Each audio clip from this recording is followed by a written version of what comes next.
Welcome, Bridge Builders, to another episode of the podcast. My name is Mitch, and I'm an ex-Mormon and atheist. I think it's funny that you had to look at your notes to remember your name. We've got a new intro here. Yeah, so we're working on it. I'm Juliet. I'm inactive. I'm Ashton, and I am hyperactive. And today we have in studio with us Dr. Benjamin Park. You go by Ben, though? Is that Ben is fine, yeah. Okay. And we're speaking with him a little bit about his work with Mormon history and so forth. So I got a little introduction to kind of get things started.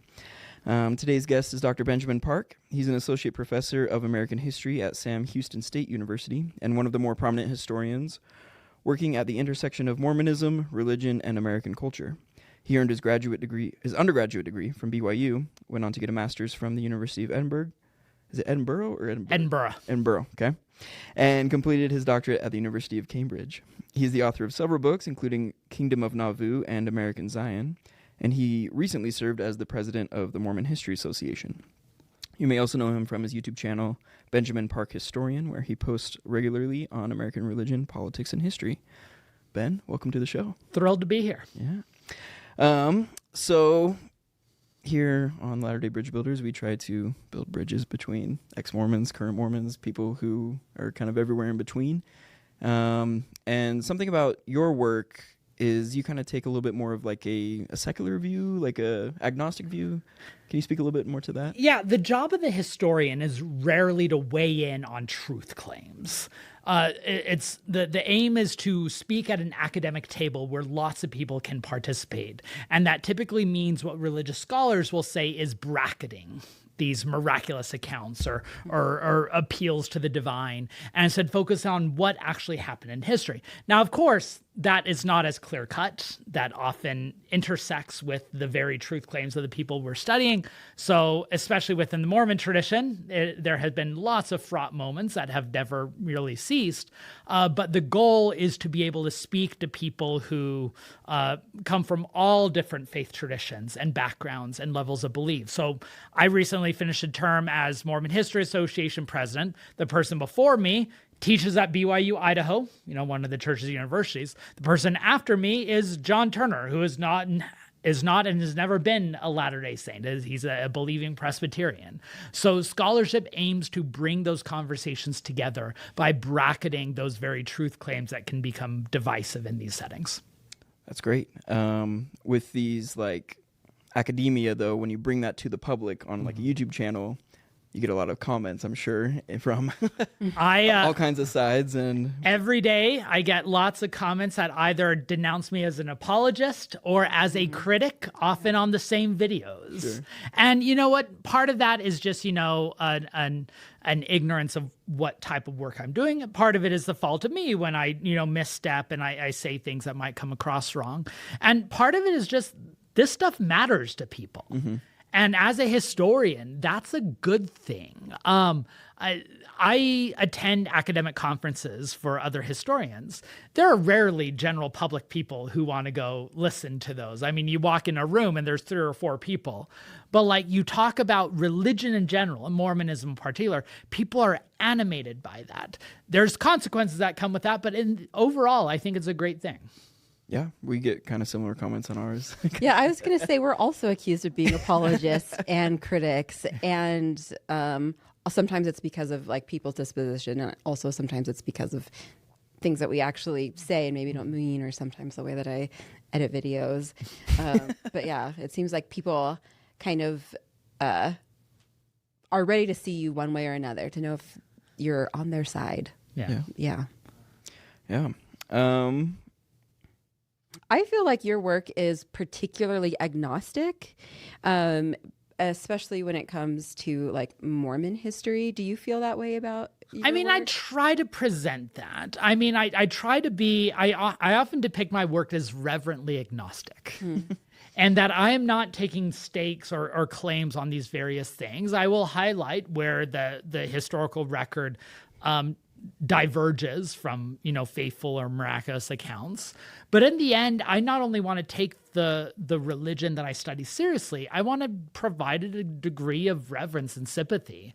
In part because one of my mentors was Richard Bushman, who wrote the wonderful biography of Joseph Smith, Wrestle, Rolling, whose scholars have said that Richard Bushman embodies what can be called a hermeneutics of generosity. And I know that that's a very nerdy term, but what that basically means is most historians operate what we call a hermeneutics of suspicion. A hermeneutics is like a way of knowing or a way of interpreting. And a hermeneutics of suspicion would basically mean like, the people I'm studying, they don't really mean what they're saying. There's actually some truth behind that.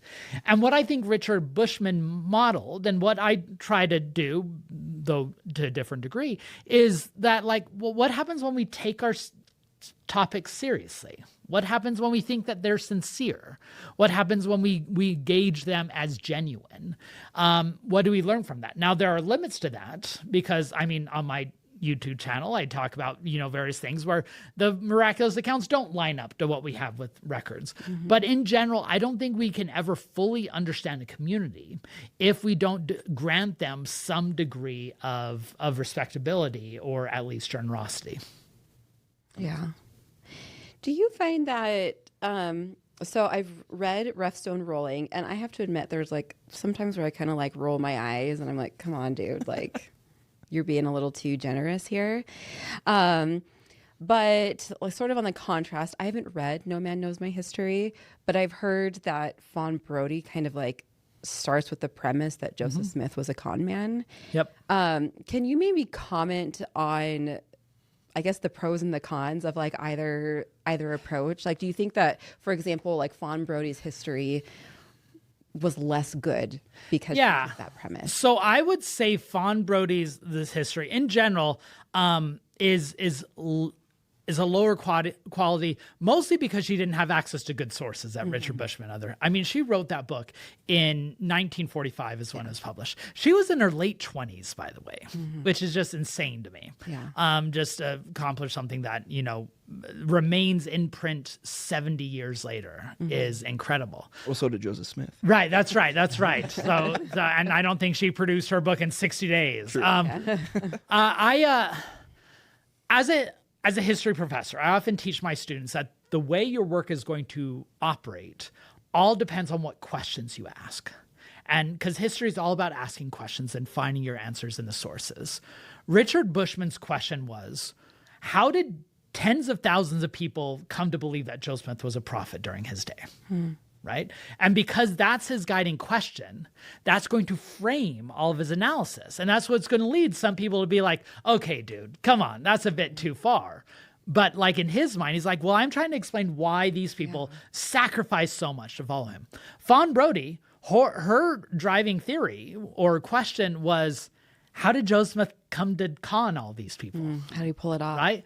And when that's your argument, that's again going to shape everything that's going on. Now, more recently, we have John Turner's Joseph Smith biography, which is a bit more sympathetic than Fawn Brodie, but still is very much like Fawn Brodie. He doesn't believe there were gold plates. He doesn't believe that Joseph Smith, received all these revelations and visions that he claims it did, but he at least respected it. Now, in my work, I often take a different track. My primary question is, what does this Mormon story tell us about American culture? And because that's my driving question, all these issues of authenticity, they're not unimportant. They're just not a part of my study, right? So I'll leave that. And in my footnotes, I'll say, if you want to read more about how people argue that Joseph Smith manufactured the plates out of tin, here's a book where you can read it. If you want to read more about the faithful narratives of Joseph Smith receiving these gold plates, you can go read this. That's just, I don't want that to distract from my story. And so there's actually, in my American Zion book, I do this little twist, which probably is a bit mean. When I'm narrating September of 1827, when Joseph Smith claims to get the plates, I tell a lot of the story from Joseph Smith's perspective until September 21, when he goes up to the plates or goes up to the hill to retrieve the plates. And suddenly I twist the POV to Lucy Mack Smith. And I talk about her witnessing Joseph Smith returning and claiming he had the plates, because I did that because that way I don't have to specifically say, is Joe Smith holding plates while he's walking back from and part of the reason why is not because I don't want to take a stand on that. It's because I know 20 pages into my book, what I say on that page is going to either draw in half the readers and repel the other half of the readers. And I wanted to keep both those readers with me throughout. Which is a very bridge building type of thing. Yeah, that's the goal. Yeah. Cool. When we started together our first podcast with the three of us, something that's really struck me over years in my life is the kind of an Eastern parable of the 6 blind men and the elephant, and they're all obviously blind men and grasping at different parts of the elephant, trying to understand what it is and making very bold claims as to what the whole of the elephant is, right? Mm-hmm.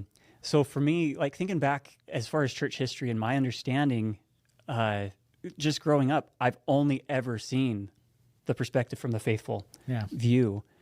And it's been really fascinating hearing some of like the criticisms, the critical approaches to it, or even the term polemics I've heard recently as far as like to disprove the truth of something, and then the apologetics that's to prove the truth of something. And just, I feel like both of those approaches begin with this premise, like you were talking about, this approach of confirming the bias that I already have. Right. And so I'm trying to formulate a question. How do you try to, I don't know, recognize your bias and not serve to confirm your bias? Yeah. Maybe you know what my question is better than I know what my question. I mean, just like as the Holy Ghost is telling me what your that's question right. is, and I understand it. So I teach a course titled The Historian's Craft. Okay. Where I teach undergraduate students, like, how do we do this? And one of the first lessons I tell them is there's no such thing as objectivity. Yeah. The past is gone. Mm-hmm. You're never we can't just roll back and watch footage of what happened. We have the sources, but even the sources are biased, right? So your job is to acknowledge what your bias is, but then still ground what you're doing in the actual evidence base. And so for me, I don't begrudge apologists or critics who are out to prove a certain point. That's their business. That's their job. Now, that's not academic history, but that's, serving a different purpose. And so the way I try to stay grounded is to stay as steeped in the sources as possible. So I will go into my sources with the question that reflects my bias. But I hope that as I spend lots of time reading through the diary entries, the letters, the histories, that I can see that, oh, actually, this is turning out something different than I thought. And so, like, I could give some examples if you'd like, but there have been many moments in writing all of my books where I'm like, oh, this is actually different than I expected. Here's actually a new angle. And this goes contrary to what I assumed. So I think my main response to how to account for bias is to make sure what I'm doing is grounded in the sources and especially the context that I'm studying. Yeah. If I could just kind of make a follow-up comment as well, just kind of explaining my internal experiences as I've read from these different perspectives. Would you like to lay down on a couch while you're confessing? Yeah, exactly. we call this co-therapy sometimes. Yeah, group therapy that we group publicize. Therapy. Yeah. But when I've read, so like I was saying, I've always listened and heard the faithful perspective. As I'm trying to understand this more objective picture and get other people's perspectives, when I've heard different apologetics and then I go to the source myself and it's like, that wasn't accurate. And then I hear the polemics and I'm like, well, that's not accurate. It almost, I don't know if this is just a natural human thing and if it's something that I just need more exposure to work past it, but I feel betrayed. Yeah. Like, why did they say this when it clearly doesn't say what their conclusion was? And I don't know. I feel like what am I saying? When someone can just be honest about it and not have that agenda, right? Then it's like I'm at this point, maybe because I've been Charlie Brown with Lucy's football, and it's just pulled away from me so many times as I try to kick it.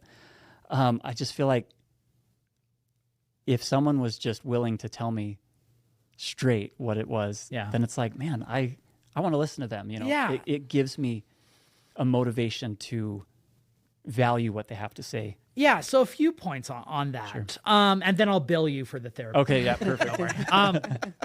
I think that it's important to remember that history is always a dialogue.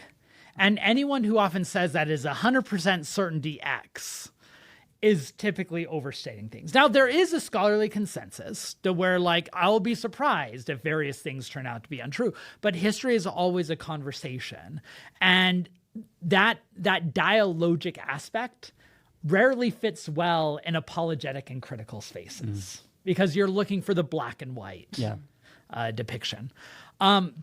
Second, I think that as we approach history, we have to recognize our own fallibility in interpreting these things because we're never going to know the certainty, but we should stay grounded in those sources and plumb further. Okay, now I remember what my second main point is. History is something that, on the one hand, is very democratized. Everyone can get access to the sources. Anyone can write. Anyone can do podcasting. But it's also a discipline.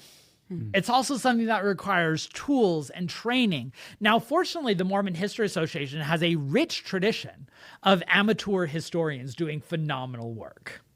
I mean, Juanita Brooks did not have a PhD in history. She had a master's degree in English, but she did not have a PhD, and she is one of the best historians Mormonism has ever produced. I could, name off a number of contemporary writers, but all of them were able to master the historian's craft, which is a lot more than just reading sources and writing. Learning how to understand context, learning how to do source criticism, how to read between the lines.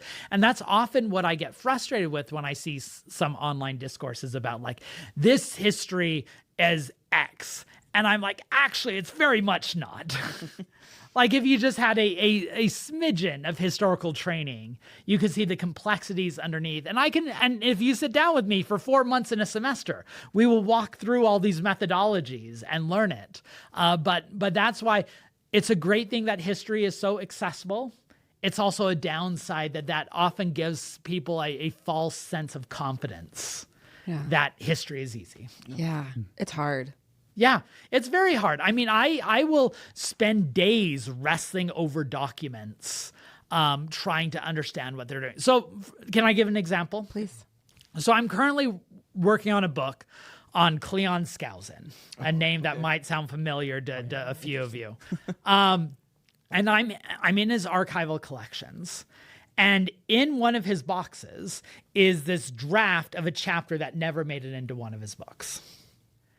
And I'm struggling to know how to interpret it because it has some what I think, some groundbreaking ideas for him. There's probably a reason it didn't appear in a book. But so, like, I'm having to wrestle with these ideas of when was it written? What was the purpose? What was the ideal audience? And then why did he choose not to include it? Or did his children choose not to include it for one of his books that was published after his death? Mm-hmm. I don't know if I'm going to ever have the answers to all of those. Mm-hmm. But, like, if the answers break a certain way, then it would be a huge find for me. And, like, I could make a very provocative argument about it. Mm-hmm. But until I'm able to satisfactorily answer all those answers, or all those questions, which I'm only going to be able to do with more research, and hoping that maybe his diary says something about it, or he has a letter, or maybe there's a reminiscent of one of his sons talking about the publication of this book, that I'll be able to piece these together. But right now, it's just a piece of the puzzle. Yeah. And as tempting as it is to run with this piece of the puzzle and say, look at what I found, I can't do it until I have all the pieces around it that tell me the story. That makes sense. That's a lot of restraint that I feel like. I don't think I would have that. Yeah, I feel like it's maybe we don't see tons of people. Okay, I'm going to start talking. I don't know if there's a question at the end. Stay with me. Let's see if we get there. One thing that I often see happen is somebody stops believing in the church. Somebody else says, oh, no, I want you to believe. What are your issues? And they say, like, oh, this, and they point to whatever historical thing, and And then it's like, oh no, that didn't really happen. And people kind of start like going back and forth about the history. And I'm putting history in quotes because I feel like often neither person really knows that much about it. And they're kind of like arguing a point about the history on top, but like the history isn't really the point of the issue, right? Like the point of the issue is that this person doesn't want to be in the church anymore. And this other person is deeply invested in keeping them there. And they're kind of using the history to, as their Support their they're using their history as like almost the gloves in their their boxing match. But no matter where the history lands, the hands are still the hands, right? And the hands still want what they want. Do you have any thoughts? Yeah. Okay. So to my non-question, do you have any thoughts? This explain. I'm going to say something that might be a bit controversial. Say it. If you were to look at a spectrum of knowledge on Mormon history, there is not a line on that spectrum where if you go past that line, there is no belief. Yeah. Further, there is no line if you start questioning. There is no line on that spectrum you can go further, and it will solve your questions of belief. Yeah. I will often say that there are people who know a lot more about church history than me and are better historians than me and are still 100% devoted believing Mormons. There are also people who know more than me and are better historians than me that aren't believing. I'm pretty low on the spectrum when it comes to that. But like, I think sometimes there's an idea that there's a silver bullet or an elixir that if you, and you see this either from the critic side or the apologist side, that either you just study more and you're going to find out it's a fraud, or you just get study more and all your questions are gonna dissolve. Belief and activity are based on so much more complicated and personal dynamics that I don't think are easily squared or even standardized across many people. And so I think coming to an answer for the individual is always going to be different, and that recipe is going to fluctuate depending on circumstance. So often in the situation where you're saying that where someone has questions, the other is trying to solve it with history, there's multiple conversations going on there. Yeah. There's the apologist who is like, well, let me fill in those pieces around the puzzle and you'll see the whole picture and it's gorgeous and we'll worship it together. Whereas the person who's having question, the history is, yes, part of it. But the history goes back to your point of like, it's also a breach of trust. Yeah. I now worry that the church lied to me. What else are they lying to me about? And so it's not a matter of content. It's a matter of trust. And history so often turns out to be a football in that game rather than the game itself. This is so interesting. I've made a few reels about this. Jeff Strong's new book, Torn, I don't know if you've heard about that, but he was on our show a little bit ago.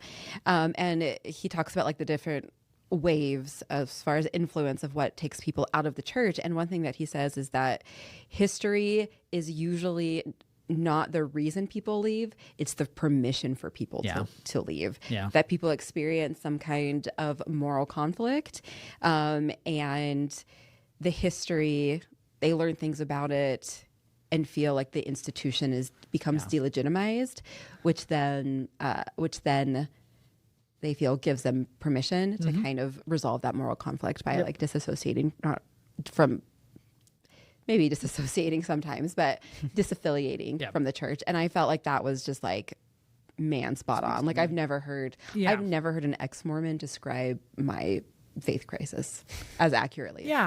And what's so interesting about faith crises and disaffiliation in general is like there's no one size fits all story to that. There might be some who are like, I found out that Joseph Smith was sealed to multiple teenage plural wives. I'm done.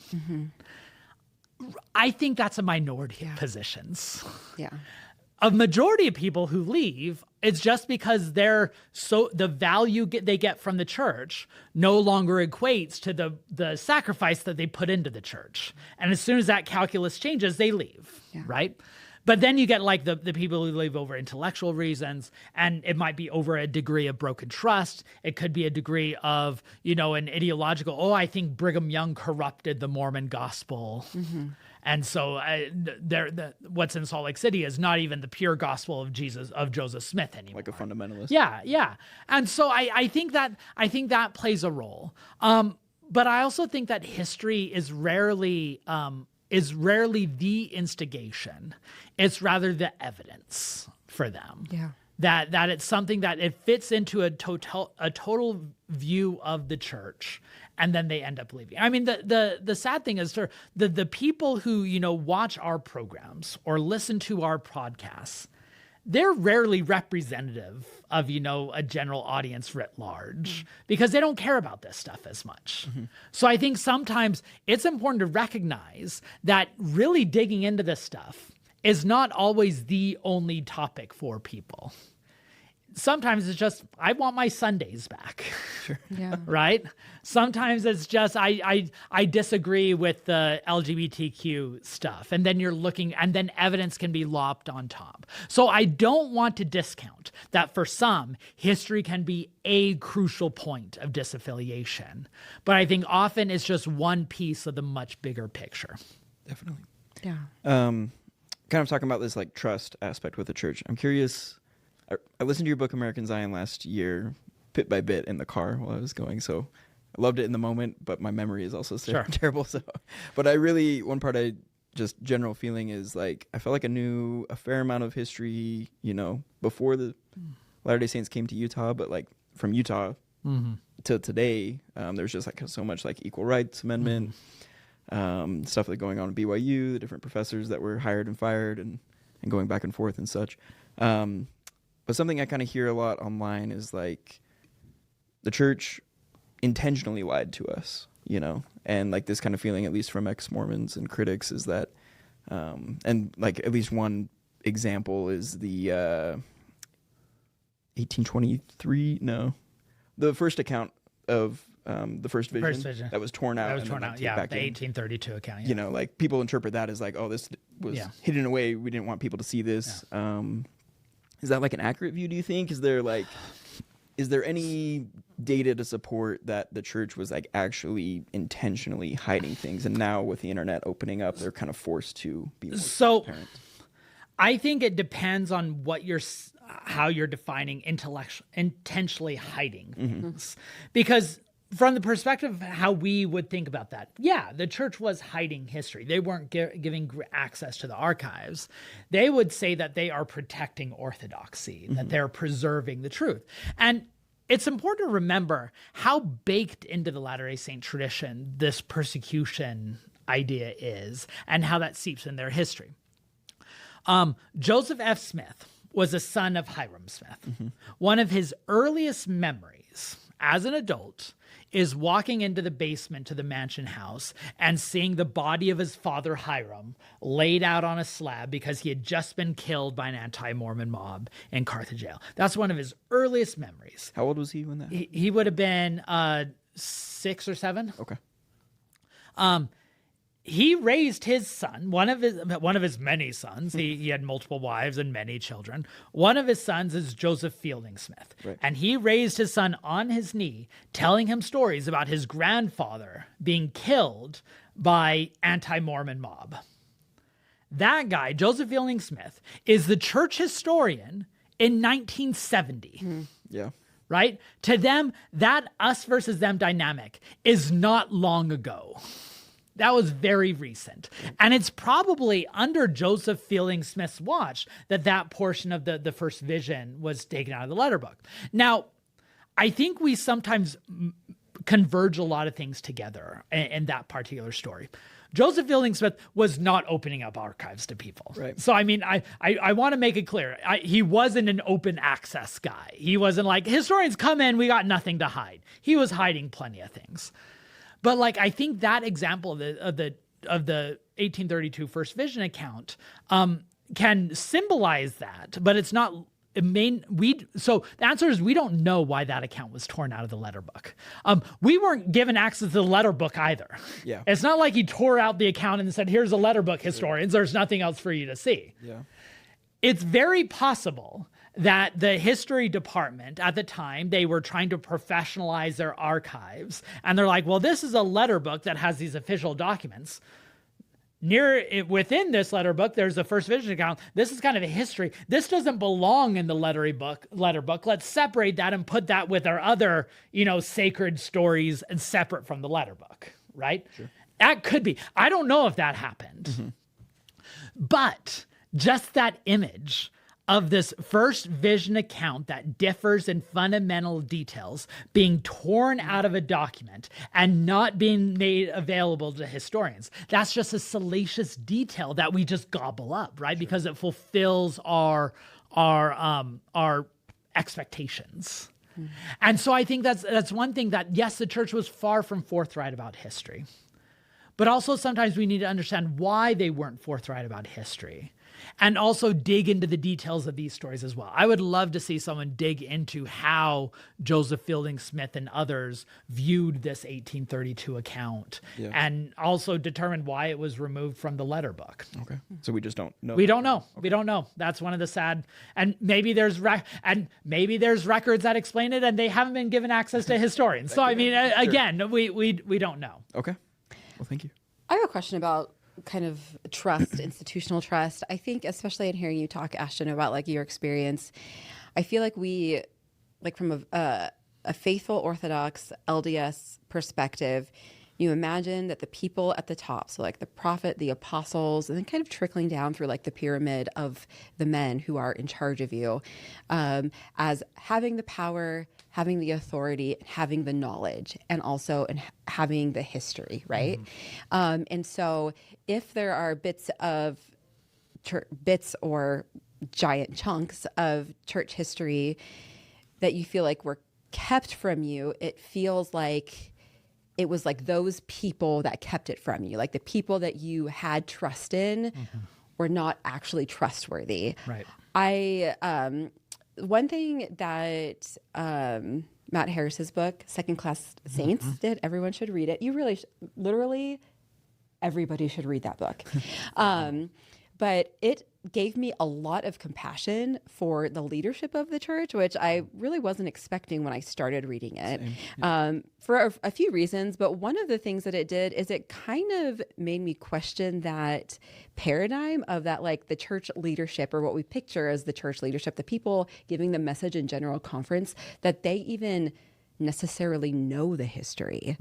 And so I guess it has caused me to feel a little bit less of that broken trust, because there's a part of me now that's like, oh, like I was never told this, but also the people that were telling me things also just didn't know. Can you comment on that? Yeah. So when Joseph Fielding Smith and the Smith family like had all these crucial documents in what becomes known as the First Presidency Vault, it's not like general authorities were reading the documents out of that. They largely didn't know about this as well. And one of my favorite examples of this is D. Michael Quinn, who is this phenomenal historian from the 20th century, forced to resign from BYU, excommunicated as part of the September 6th. He gets into a fight with Boyd K. Packer over the nature of history. Boyd K. Packer delivers an address in 1981 titled "The Mantle is Far, Far Greater Than the Intellect," where he argues that the church doctrine should structure how you approach things. And D. Michael Quinn delivers a rebuttal titled "On Being a Mormon Historian," explaining that, yeah, we should defend the church, but also there are rules of the historical profession we have to follow. And he uses as one example post-manifesto polygamy. So the church allowed polygamous unions to take place after 1890 when Wilford Woodruff announced it. This ends up being a get national news. Newsweek covers this with a big story called "Apostles versus Historians." And D. Michael Quinn is called to Salt Lake City to meet with Gordon B. Hinckley, who's in the First Presidency and basically running the church, because all three, the president, the first counselor, the second counselor, the First Presidency, were all medically incapacitated. And Hinckley was that as a third counselor. And Hinckley calls him to his home. And he's like, "And what's this you're saying about post-manifesto polygamy?" And Quinn has to explain that this is what happened. And Hinckley's like, I've never heard this before. Yeah. And this was arguably the most powerful person at the church in the church at the time. Yeah. And he had never heard of this before. Now, remember, these are people who often sacrifice their entire lives to, in their words, building the kingdom. That we are going to grow the faith. We are building testimonies. And this might be controversial to say, I think they're sincere. I think they truly believe. I think they're truly doing what they think is best. Now, they're not prioritizing, some things that I wish they would. Mm-hmm. But I think when they say that this history is bad, largely it's coming from their perspective. That's the logical conclusion. Yeah. Mm. That's really interesting. Was that conversation before his excommunication? That was before. That was a decade before. Okay. Interesting. Yeah, and that's when, and then Quinn gets access to all the records that he needs to write a big article on post-manifesto polygamy that was published in Dialogue in 1985. Still to this day is one of the definitive accounts of post-manifesto polygamy. And it was from that point on that Boyd K. Packer is like, he is going to be excommunicated. And it takes a little bit. Sorry if I'm diverting into a story. That's what historians do. That's right. I've never seen a tangent I won't take. Boyd K. Packer instructs D. Michael Quinn, stake president, to remove his temple recommend. Because as a BYU employee, that means he would be fired. And so Quinn's stake president actually really likes Quinn.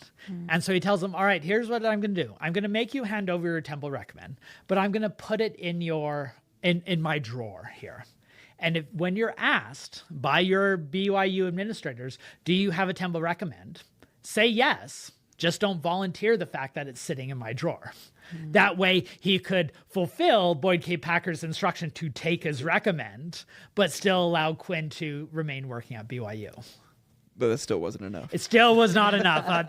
The walls kept closing in around Quinn. He was forced to resign in 1987. He probably would have been excommunicated at that point, but he basically went on the lam for several years, moving to New Orleans, to California, never really, and giving the church his address. And then when he finally moved back to Salt Lake City and gave the church his address, he was excommunicated within 6 months. Was he reinstated? I know some of the September 6 were reinstated. He but was not. wasn't. He was not. All right. Interesting. I'm putting my bridge builder hat on. Yeah. I don't know how I took it off, but I'm putting my bridge builder hat back I borrowed on. it for a bit. Okay. And I'm just thinking, I'm trying to reconcile between, well, it strikes me that I think the integrity of Michael Quinn, the integrity of the stake president, and the integrity of Boyd K. Packer, I can imagine being in any of their positions and feeling as if I'm acting in full integrity Yeah. to what I believe. Yeah. And that's the hard thing about bridge building is when we're trying to connect with people and yet our integrity is at odds with the other person. Yeah. How do we move forward? Yeah. That's a really difficult thing because, I wanted to come back to your thought that you had shared about second-class saints. I just finished American Zion last night. Oh, thank you. And it was amazing. And your style and Matt Harris's style, this is a compliment to both of you. It really resonated with me, was very, it brought compassion to me for some of maybe the betrayal that I have felt with that. They had this information and they didn't share it with me. Like, I think what it helped me do, especially so we have kind of our legendary origin story where a lot of the stories are embellished and a lot of them are, you could call it whitewashed, where some of the negative details are left out and maybe some of the positive details are highlighted. And then we have the modern day that I'm experiencing as a child, as a youth, as a young adult, and now at this current state. And they don't quite match. And it's like, how did we get from this place to this place? Well, for all of the history between it, that's how we got there. And understanding that history and some of the integrity of various church leaders that were at odds, or other church members that were at odds with that, and just recognizing, yeah, they're trying to figure it out together, and we bump up against each other a lot. Yeah, I appreciate that comment because that's what the historian is trying to do. Yeah. The historian is trying to explain the humanity in Yes. these people. Yeah. That there are no black hat and white hat people who are fulfilling. Although if you read American Zion, you can tell that I like some people and don't like others as much. Yes. And that's probably a shortcoming on my part. But the job of the historian is to understand people on their terms and then place them in context. I recently have had plenty of conversations with people who are ideologically as far removed as I am as possible.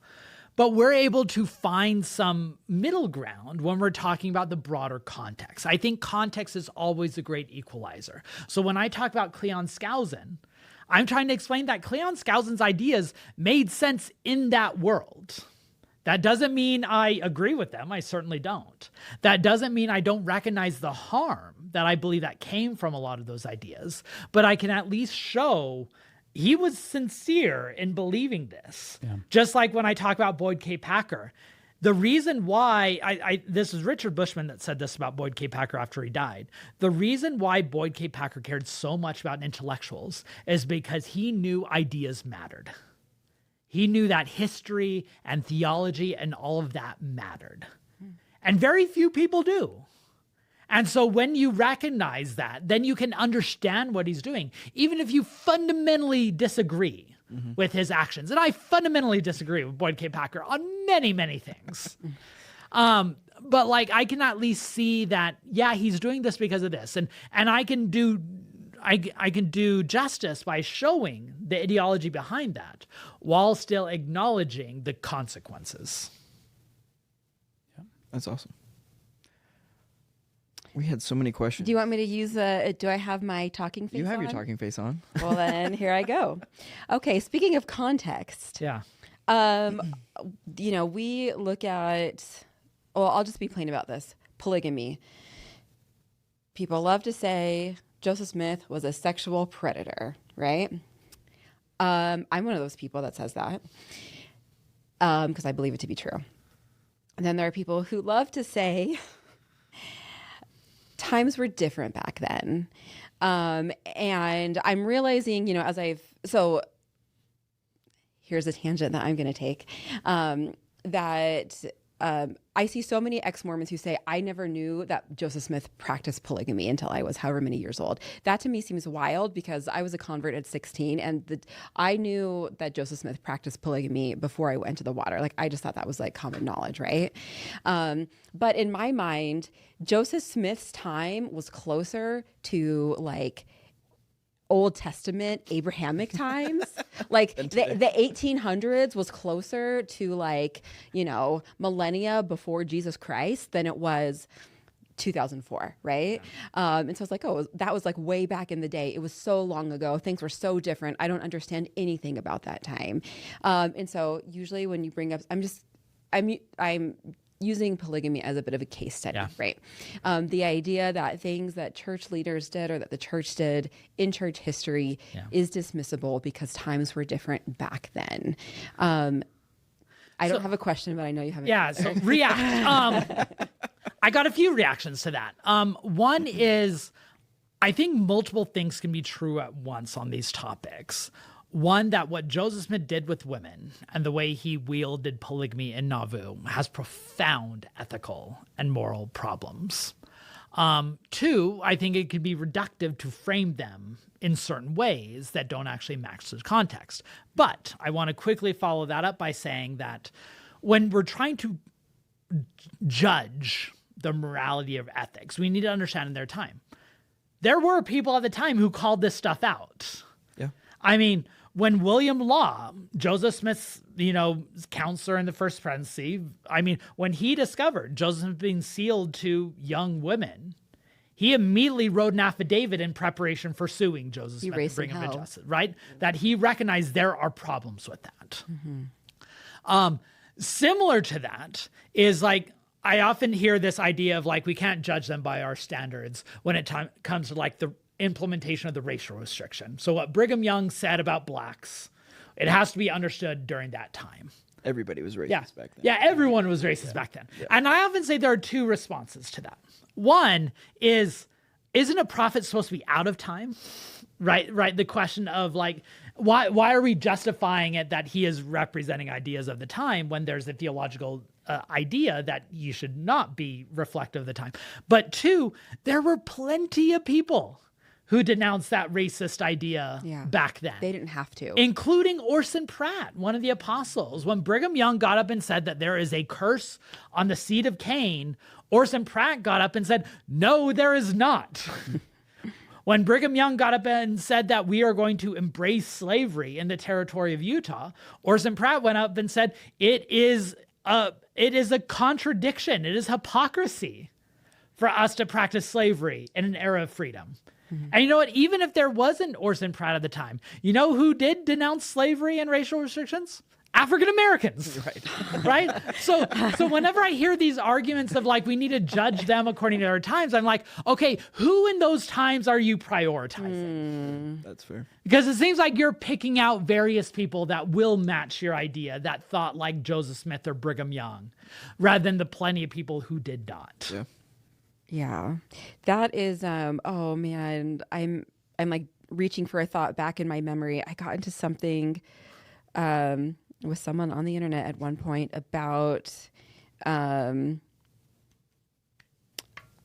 don't know if it was the church and polygamy or if it was, I think it was about founding fathers, like,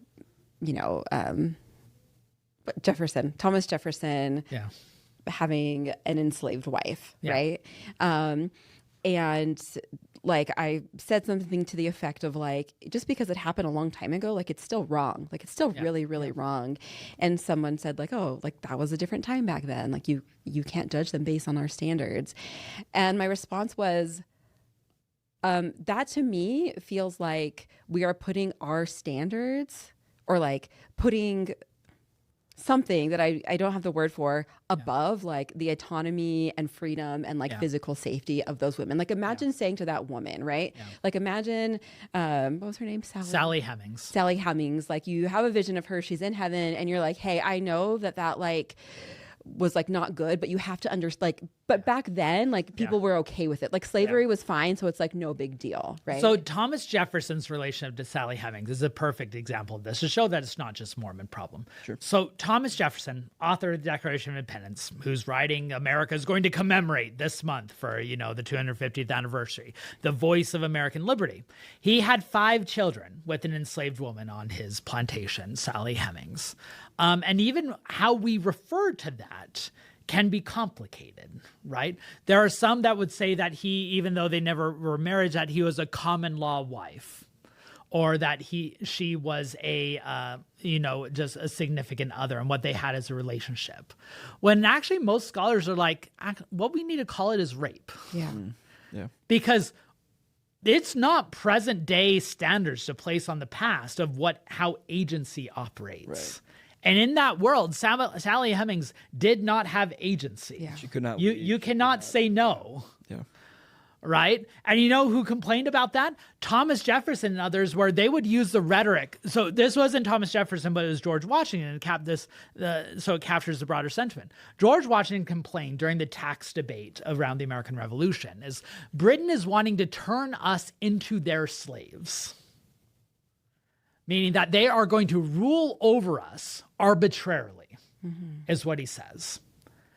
And so that means they know what slavery means. Yeah. And they don't want it. And they don't want it. They don't want it for themselves. But they're willing to inflict it on others. Right. Yeah. And you know what? Thomas Jefferson and George Washington owned shelves of anti-slavery pamphlets. They were aware of the contradictions. And they chose to live on anyway. Another one of those Virginian enslavers, Patrick Henry, once said that we would all emancipate our slaves were it not for the inconvenience of living without them. Wow. Right? Right? Sometimes it's great when they actually say the thing that you want them to say. And so yeah, I think that we often hear the things that we shouldn't judge people according to present day standards. We should judge them. Absolutely. But let's actually understand what those standards are. Yeah. And I promise you, it's not as different as you might assume. Because as you said, we think of the 1800s as closer to the times of Moses as today. the 7 days of creation, and then Right. the 1800s That's happened. right. Yeah. I don't teach world civilization, but I think that's how it goes. Yeah. But but that's a function that we often tell ourselves to justify what happened during then, because we can't fathom people living with slavery. Yeah. We can't fathom people living where women can't vote. We can't fathom living in a place where the indigenous are just having their land taken away. That's a lot closer to the present than we'd like to assume. And their ideas, the ideological underpinnings of their arguments, are so much more interwoven to our modern way of thinking than we like to think. One of my notes to bring up was this idea of checks and balances. And as we're talking about what seems like ancient history, but it's only a couple, 2.5 centuries ago, is this idea of special pleading. It's like we give people that we like special pleading that, well, yeah, but they were such a good person, therefore they did this bad thing that I would disagree with someone today doing. Right. But because they were such a good person, I won't put that on the balance, on the scale of what type of person Their eternal judgment. they were. Yeah. Or be their eternal judge. Here's a tangent I'll take. There's this funny thing that I've noticed recently where I hear people say, well, I'm not their judge. It's like, but you are judging them in the positive direction All the time. all of the time. Yeah, and living your life by it. Yeah. And if there's any criticism against that individual, it's like, well, I'm just not their judge, which is actually to me saying, don't judge them because I've already judged them as good. And that to me is a manifestation of this idea of special pleading.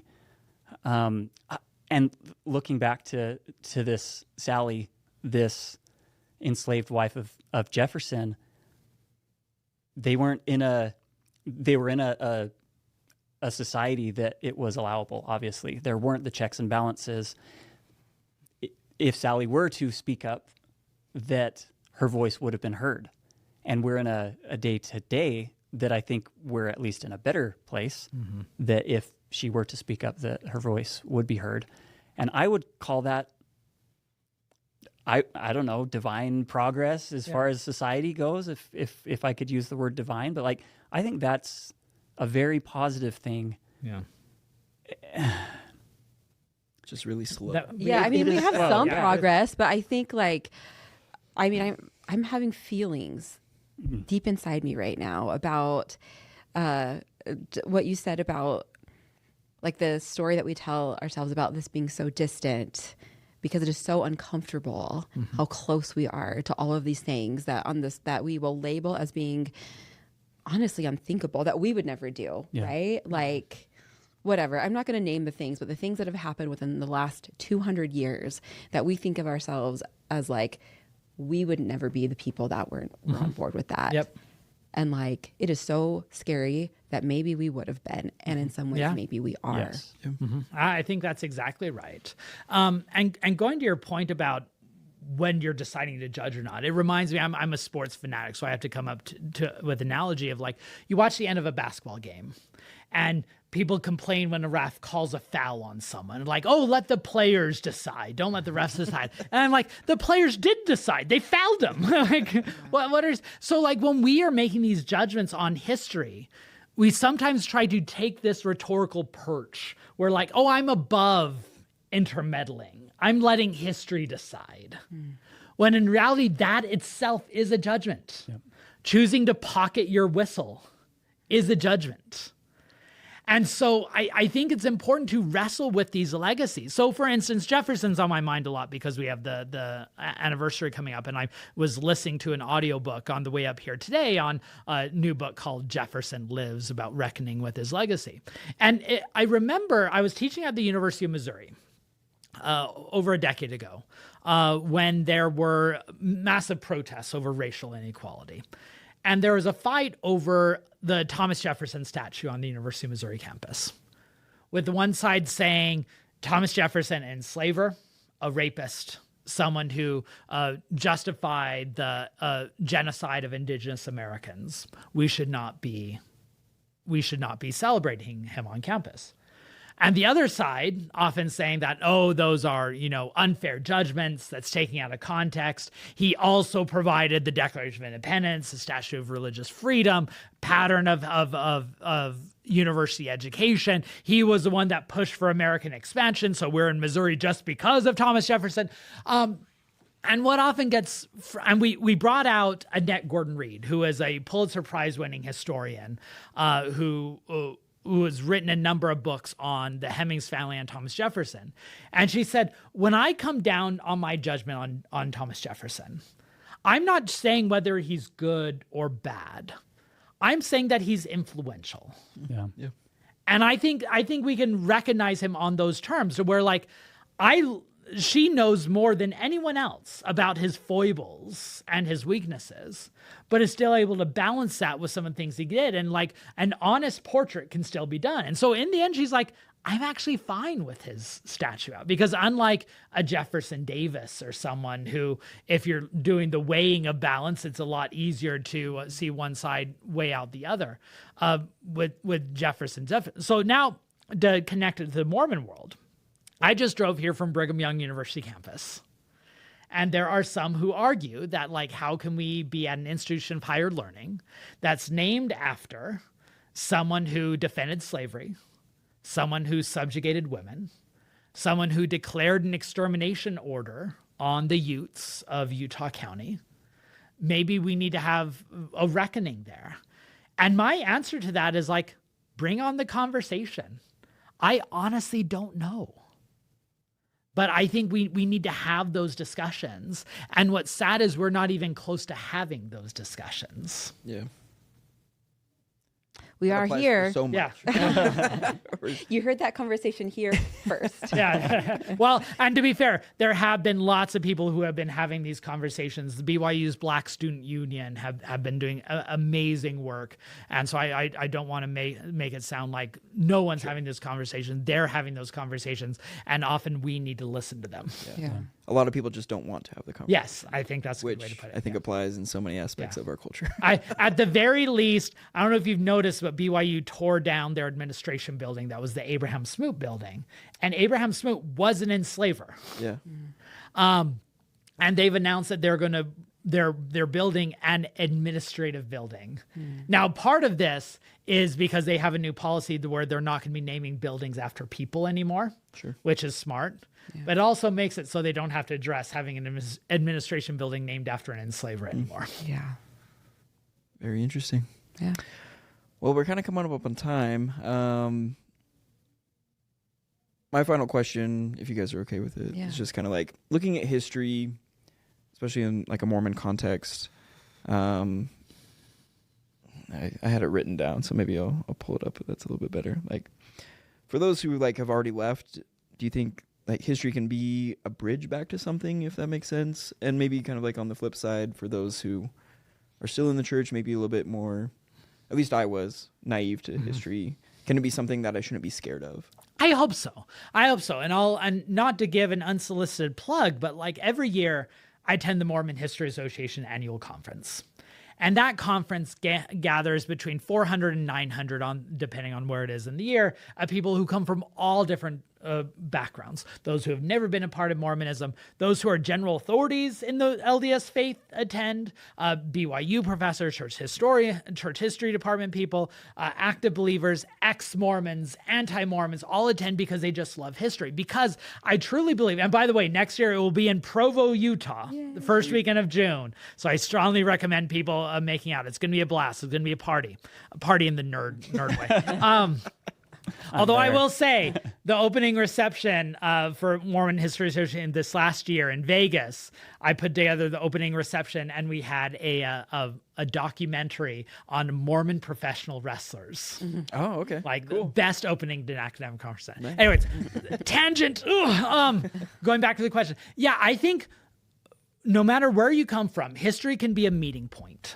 History can be a place to where hopefully you learn more of the capacious background of the Mormon people. That's one of the biggest pernicious stereotypes of Mormonism, that there is a homogenous stereotype that everyone belongs to. When in reality, you look at Mormon history, it's so many more colorful characters, such a broader spectrum of belief, to where like you can see yourself in those histories, no matter where you are on the belief spectrum. And I would hope that if you're doing it right, it should give you a bigger respect for humanity, the courageous actions that were performed alongside the horrible systematic oppression, and learning how to become better humans, being better citizens, being more generous neighbors. Those should be the products of history. But that can only come through an honest reckoning of history. The whitewashed hagiographic histories don't really build character, neither do to the extreme anti-narratives that reduce everyone to stereotypes.